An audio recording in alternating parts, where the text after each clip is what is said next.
Alors, pour commencer notre chapitre sur l'Empire byzantin et l'Empire carolingien, nous allons commencer par l'Empire byzantin, puisque c'est le plus ancien des deux et c'est celui qui va durer le plus longtemps.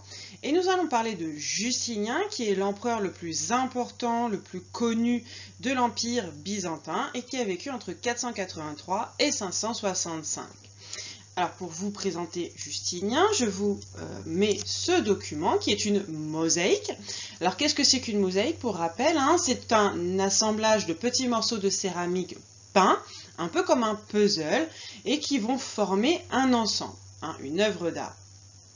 Ici, ce document nous montre donc l'étendue de tous les pouvoirs de Justinien dans leur ensemble. Alors, on va commencer par le premier symbole le plus important. C'est l'homme le plus important, on le voit, il est au centre de l'image.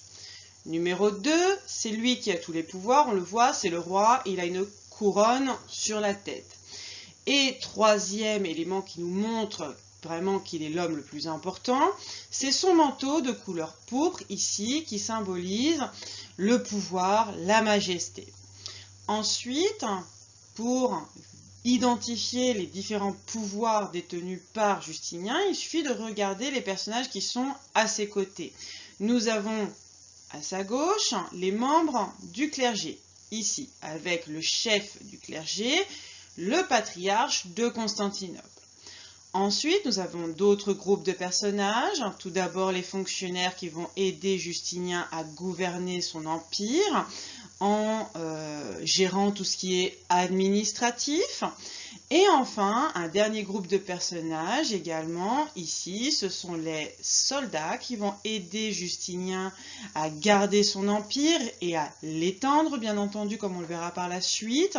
C'est eux qui assurent la sécurité et la gloire de l'empire. Donc, cette mosaïque est très importante parce qu'elle nous montre véritablement l'étendue de tous les pouvoirs de Justinien, roi et empereur en son empire.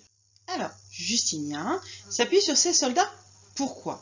Eh bien parce que Justinien souhaite devenir un grand conquérant. Il se rêve un imperator, grand général romain. Donc, il va devoir faire des conquêtes pour agrandir son territoire et faire en sorte de reconstituer, reformer l'ancien empire romain qui nous est montré ici par le trait jaune qui représente les frontières de l'ancien empire romain. Regardez donc les territoires détenus par Justinien au début, représentés par la couleur violet foncé. Donc il détenait l'Égypte, mais également l'Asie mineure, c'est-à-dire la Turquie à l'heure actuelle, comme je vous l'ai dit, les Balkans, c'est-à-dire la Grèce à l'heure actuelle, et un peu au-delà.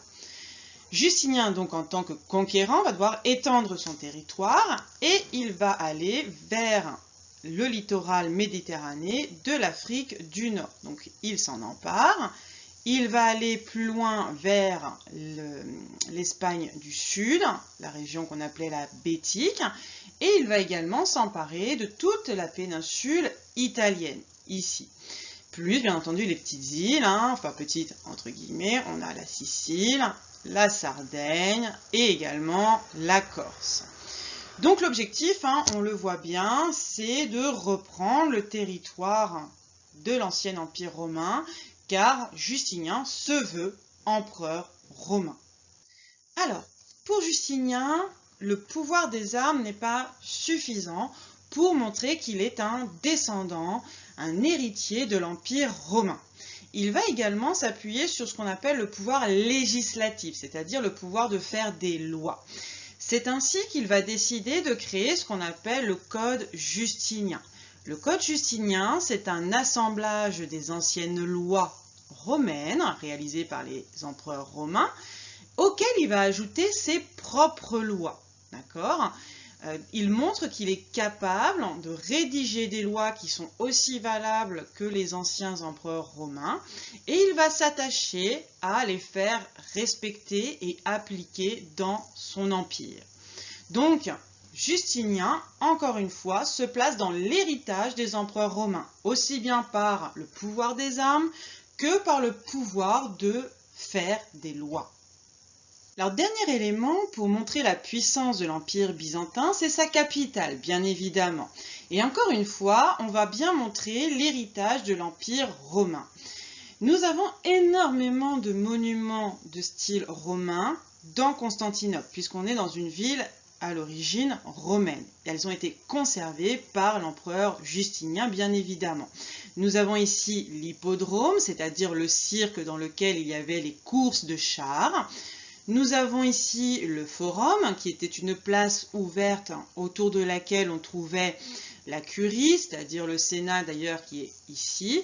Nous avions les basiliques pour rendre la justice et les gens s'y rendaient pour pouvoir discuter et se rencontrer. Donc on voit une ville, une capitale de l'Empire, encore une fois, placée sous l'héritage de l'Empire romain. Donc, encore une fois, et j'insiste, Justinien se veut l'héritier de l'Empire romain. À une distinction près, c'est que on n'est plus dans un empire polythéiste, mais dans un empire chrétien, comme nous le montre ce bâtiment, la basilique Sainte-Sophie, sur laquelle nous reviendrons plus tard.